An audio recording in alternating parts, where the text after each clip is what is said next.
Let's start with some very basic stuff. I suspect everyone here agrees the world is overpopulated relative to current and future resource availability. The cause is large families, especially in the third world. A recent piece of bad news is that fertility rates in Africa are barely declining at all. But it's large family sizes in the developed nations that have the greatest environmental impacts. This is because of our high material standard of living, hence our high rates of consumption and pollution production. Most scientists and environmentalists are approximately aware of such things. We are at 7.2 billion and projected to add at least a few billion more are likewise well known, as are the probable draconian effects of that growth on ourselves, on other species, and on the environment.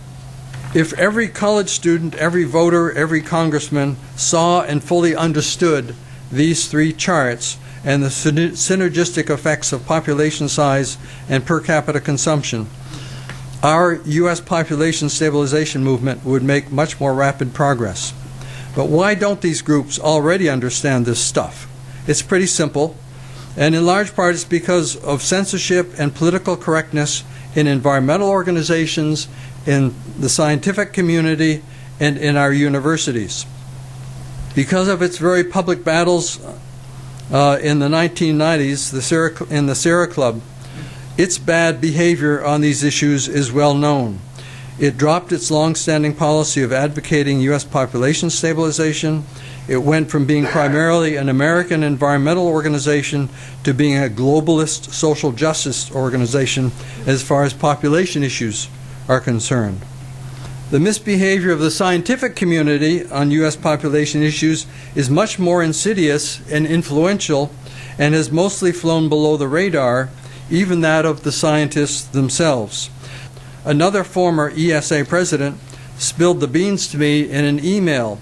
Prior to publication of the SBI, 5 senior scientists, including himself, when they went to this meeting and looked at the document, they all had the same reaction.